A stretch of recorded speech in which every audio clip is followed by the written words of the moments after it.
स्वागत है दोस्तों आपके अपने चैनल विशु टेक में। चलिए स्टार्ट करते हैं आज का वीडियो। और आज के इस बेसिकली वीडियो में हम लोग देखने वाले हैं कॉमन इंजीनियरिंग इंफॉर्मेशंस के बारे में। इसमें बेसिकली हम लोग कवर करने वाले हैं 5 मोस्ट इम्पॉर्टेंट कॉमन मिस्टेक्स और कुछ ऐसी इंफॉर्मेशन जो कि सिविल इंजीनियर्स के लिए काफी ज्यादा इंपॉर्टेंट है। बेसिकली इस वीडियो में हम लोग बात करने वाले हैं रेनफोर्समेंट से रिलेटेड। दीवार को हम किस तरीके से साइड पे एग्जीक्यूट करते हैं और क्या क्या कॉमन छोटी छोटी मिस्टेक्स हम लोग करते हैं उसके में हम लोग यहाँ पे डिस्कस करेंगे। तो this video is going to presented by Vishnu Narayan Dwivedi who is working in Larsen टोक्यो। तो चलते चलिए स्टार्ट करते हैं। सबसे पहला कंटेंट आज का, सबसे पहला कंटेंट किसी भी कॉलम फेल्योर से रिलेटेड है। जब भी किसी भी कॉलम पे कोई लोड अप्लाई किया जाता है या लोड कॉलम पे आता है तो ये लोड हमेशा क्या होता है, वर्टिकल टुवर्ड्स द ग्राउंड होता है दोस्तों। इस केस में यहाँ पे ये जो वर्टिकल रेनफोर्समेंट्स हैं ये तो अपनी पोजीशन पे रहेंगी। किस केस में ये अपनी पोजीशन पे रहेंगी, जब इसको हम लोग क्या करेंगे, एक स्टेप्स के थ्रू इसको हम क्या करेंगे, फिक्सिंग करेंगे। ये आपको जो यहाँ पे नंबर्स ऑफ स्टेप्स दिख रहे होंगे जिसको हम लोग कॉमन इंजीनियरिंग में रिंग्स बोलते हैं, इसके फिक्सिंग के बिहाफ पे जैसे अगर इसका हम प्लान देखते हैं तो अगर ये 4 वर्टिकल रेनफोर्समेंट्स हैं तो इसमें एक आउटर पोर्शन में एक हेलिकल एक रिंग होती है। इस रिंग पे डिपेंड करता है कि इसकी स्ट्रेंथ कितनी ज्यादा होगी। तो ये फेल्योर केस किस केस में आता है और किस केस में फेल नहीं होता, तो इसके लिए कॉमन इंजीनियरिंग जो बोलती है दोस्तों, कॉमन इंजीनियरिंग का कॉन्सेप्ट ये है, जब भी आप बेंड प्रोवाइड करें, रेनफोर्समेंट का बेंड, मतलब किसी भी रिंग में अगर आप कोई बेंड प्रोवाइड कर रहे हैं तो बेंड को आप ट्राई करिए 135 डिग्री एंगल के साथ में अंदर के साइड में झुका हुआ होना चाहिए। किसी भी रेनफोर्समेंट का एंगल कैसे मेजर करते हैं, मान लीजिए कोई दोस्तों एक रेनफोर्समेंट है, भी इस रेनफोर्समेंट को हम लोगों ने क्या किया, कुछ ऐसे एंगल को प्रोवाइड किया। तो जो आउटर फेस होता है, अगर इससे हम लोग एक इमेजिनरी लाइन ड्रॉ करें तो इसके आउटर फेस में जो भी एंगल बनता है इसको हम क्या बोलेंगे, रेनफोर्समेंट्स का एंगल। ये बहुत ज्यादा कॉमन मिस्टेक स्टूडेंट्स करते हैं। इनर फेस को कॉमन एंगल्स लेते हैं, चूंकि अभी के केस में ये 135 डिग्री इनर फेस में दिख रहा है। बट दोस्तों ये आपको हमेशा याद रखना है, रेनफोर्समेंट हमेशा कैसा होता है, आउटर फेस से ही एंगल मेजर किया जाता है। तो जैसे अगर हम लोग यहाँ पे बात करें 135 डिग्री एंगल के बारे में, तो 135 डिग्री एंगल कैसे मेजर होगा, कोई भी एक रिंग है दोस्तों, रिंग इस केस में अंदर की साइड बेंड होगी और ये वाली रिंग इस साइड से अंदर। तो अगर हम इस रेनफोर्समेंट के पार्ट को कहीं से बाहर निकालें तो ये रेनफोर्समेंट पार्ट कुछ ऐसा दिख रहा है। तो ये जो एंगल है दोस्तों, आउटर फेस का ये जो एंगल है, ये एंगल कितना होना चाहिए, मिनिमम 135 डिग्री। इसके साथ में दोस्तों ये एल का लेंथ यानी हुक लेंथ ये कितना होना चाहिए, ये स्पेसिफिकली अलग अलग प्रोजेक्ट पे अलग अलग डायमेंशंस के साथ में दिया होता है। बट मैक्सिमम ट्राई करना चाहिए दोस्तों, ये जो आपका एल बेंड बेंड है मिनिमम 150 mm होना चाहिए। इस केस में क्या होगा दोस्तों, कि फेल्योर के चांसेस कॉलम के कम। जैसा कि आपको यहाँ पे फोटो में दिख रहा होगा दोस्तों, कि यहाँ पे रिंग को 90 डिग्री बेंड दिया गया है, जिसकी वजह से यहाँ पे कॉलम में फेल्योर होने के चांसेस हैं। और यहाँ पे 135 डिग्री एंगल दिया गया जिसकी वजह से यहाँ पे चांसेस नहीं है कि कॉलम में कोई फेल्योर होगा। सो चलते हैं अपने नेक्स्ट सेकंड कंटेंट पे। आज का जो सेकंड कंटेंट है वो कंटेंट है रिलेटेड टू बेंड डिटेक्शन। जब भी किसी भी रेनफोर्समेंट्स का हम लोग बीबीएस बनाते हैं, बीबीएस का मतलब होता है दोस्तों बार बेंडिंग शेड्यूल। जब भी किसी रेनफोर्समेंट्स को हम लोग बार बेंडिंग शेड्यूल में बनाते हैं तो वहाँ इंपॉर्टेंट है बेंड डिटेक्शन। क्योंकि दोस्तों जैसे ही किसी भी रेनफोर्समेंट को हम क्या करते हैं, उसकी बेंडिंग करते हैं, किसी भी रेनफोर्समेंट को बेंडिंग करते हैं, किसी भी एंगल पे बेंड करते हैं, तो ये जो पार्ट है दोस्तों, इस पार्ट पे दो दो एक्टिविटीज होती है। पहला अगर इसका इनर फेस आप देखिएगा दोस्तों, तो इनर फेस में क्या होगा, कंप्रेशन। एंड आउटर फेस में देखिएगा तो आउटर फेस में इसमें क्या होता है, यहाँ पे आउटर फेस में यहाँ पे खिंचाव होता है, इनर फेस में क्या होता है, कंप्रेशन होता है, कम होता है।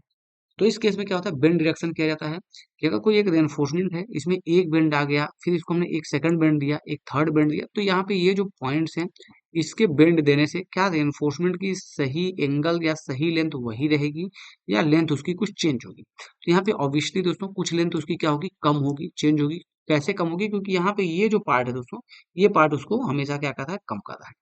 तो अभी इस केस में जैसे कि आपको ये एंगल दिख रहा है यहाँ पे 45 डिग्री, तो जब भी किसी भी रेनफोर्समेंट 45 डिग्री एंगल हो तो आपको बेंड डिटेक्शन कितना करना है, 1D। 1 का मतलब होता है 1 इंटू डी का मतलब होता है डायमीटर ऑफ द पाथ। ये आपको हमेशा याद रखना है। 90 डिग्री का अगर आपको बेंड देना है, किसी भी 90 डिग्री के बेंड में आपको 2D डिरेक्शन करना है बेंड डिरेक्शन। 135 के केस में 3D एंड 180 मतलब अगर आपको यू बनाना है दोस्तों तो यू के केस में 4D आपको ये डिरेक्शन करनी है। अब ऐसे ही दोस्तों अगर आपके पास में कोई एक रिंग बन रही है तो रिंग में कितने डिरेक्शंस होंगे वो आपको हमेशा याद रखना है। तो इस केस में दोस्तों क्या होता है, रिंग में डिरेक्शंस होते हैं 1 2 3 4 एंड इधर का 5। 5 नंबर्स ऑफ डिडक्शंस होंगे रिंग में। अब ये नंबर्स ऑफ रिंग में जो डिडक्शंस हो रहे हैं, तो यहाँ पे 3 डिडक्शंस जो हैं दोस्तों वो किसको फॉलो करेंगे, नंबर्स ऑफ 3 डिडक्शंस फॉलो करेंगे किसको, 90 डिग्री को, जिसमें ये कॉन्सेप्ट है 90 डिग्री का मतलब दोस्तों 2D वाला कॉन्सेप्ट है। और यहाँ पे ये जो टर्निंग वाला कॉन्सेप्ट है दोस्तों, ये दोनों डिडक्ट करेंगे 135।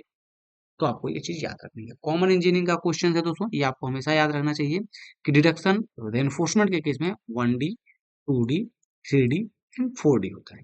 चलते हैं अपने next content, next and third point जो कि आज के डिस्कशन का पॉइंट है। इस कॉन्सेप्ट में हम लोगों ने जैसे स्टार्टिंग में पहले कॉन्सेप्ट को देखा था, उस कॉन्सेप्ट को थोड़ा सा यहाँ पे एलोबरेट किया हुआ, थोड़ा सा डिटेल्स में उसके हम लोग बात करेंगे। ये एक वर्टिकल रेनफोर्समेंट है दोस्तों, ये 4 नंबर्स ऑफ वर्टिकल रेनफोर्समेंट। आपको हमेशा याद रखना है कि मिनिमम किसी भी रेक्टेंगल कॉलम में मिनिमम वर्टिकल्स कितने होने चाहिए दोस्तों, 4। किसी भी सर्कुलर में मिनिमम नंबर ऑफ रेनफोर्समेंट कितने होने चाहिए दोस्तों, यहाँ पे क्या आएगा केस, ये आप आइडेंटिफाई करके हमको कमेंट में बताइएगा कि इसमें मिनिमम कितना होना चाहिए। नहीं आता तो हम आपको कमेंट में उसका रिप्लाई जरूर देंगे दोस्तों। तो यहाँ पे आपने देखा होगा ये जो बेंडिंग दिया हुआ है रेनफोर्समेंट का, ये बेंडिंग ऑफ रेनफोर्समेंट कैसा दिया हुआ है दोस्तों, 135 के अकॉर्डिंग दिया हुआ है। तो 135 के अकॉर्डिंग अगर ये हुक लेंथ बेंड डिडक्ट करके दिया हुआ है, तो आपका ये जो कॉलम है वो सेफ रहेगा। अगर ये 90 के केस में है तो कॉलम अनसेफ होने के चांसेस बहुत ज्यादा बढ़ जाते हैं। आपको ये ध्यान देना है कि ये जो यहाँ पे दिया हुआ दोस्तों 6BB, मतलब दोस्तों जो bending diameter of the bar जो है उसका इंटू 6 टाइम्स, मतलब अगर आपके पास में 12 mm का रेनफोर्समेंट है तो मिनिमम जो इसको देना 12 इंटू 6। ये जो भी कंटेंट आएगा आपको ये रेनफोर्समेंट में इसका एल का वैल्यू वो आपको रखना होगा। तो फोर्थ कंटेंट जो कि आज का मोस्ट इंपॉर्टेंट कंटेंट है दोस्तों, वो हम लोग अब डिस्कस करेंगे, वो है टाइंग ऑफ रेनफोर्समेंट। क्योंकि दोस्तों ये टाइंग मेथड ऑफ रेनफोर्समेंट जो है, इस पे बहुत ज्यादा डिटेल में डिस्कशंस नहीं होते, और जब भी किसी भी एक रेनफोर्समेंट को दूसरे रेनफोर्समेंट के साथ टाइंग करना होता है, फिक्सिंग करना होता है, उसका क्या प्रॉपर कॉन्सेप्ट होता है वो जानना मोस्ट इंपॉर्टेंट है। क्योंकि जैसे एक यहाँ पे क्या है दोस्तों, एक स्लैब में आपको यहाँ पे डिस्ट्रीब्यूशन बार दिख रही होगी, और शॉर्टर स्पैन में जो होती है वो मेन बार्स होती है दोस्तों। शॉर्टर स्पैन में मेन बार, और मेन बार एंड डिस्ट्रीब्यूशन बार की यहाँ पे जो ये टाइम का कॉन्सेप्ट है, इस टाइम के कॉन्सेप्ट में क्या मेथड अडॉप्ट करना चाहिए, कैसे टाइम करना चाहिए, वो आपको यहाँ पे शो किया गया हुआ है। पहला दोस्तों कॉन्सेप्ट है फिगर 8। फिगर 8 टाइप का मतलब अगर आपका ये ट्रांसवर्स है, ये लॉन्गिट्यूडिनल है, तो आपको दोनों साइड से इसमें क्या है, आपको क्रॉसिंग करके टाई करना होगा। सेकंड यहाँ पे एक अच्छा ऑप्शन और भी है, सैडल टाई। आप दोनों साइड से बाहर से लेके आइए और इधर में आकर के इसको आप टाई कर दीजिए। तो ये कॉन्सेप्ट आपके लिए मोस्ट इंपॉर्टेंट है, ये आपको जानना बहुत जरूरी है।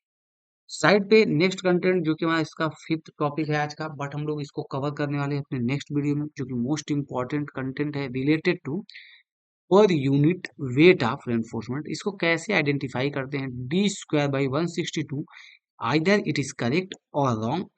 अगर ये करेक्ट है तो इसके बिहाफ पे दोस्तों हम लोग कैसे इसको इवेलुएट करके D²/162 इंटू एल को ही हम लोग ने फाइंड आउट किया, इसका यहाँ पे डेरिवेशन है जिसको हम लोग कवर करेंगे अपने नेक्स्ट वीडियो में।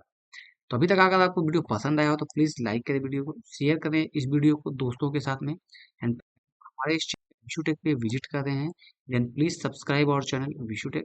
Thanks for watching, thank you so much.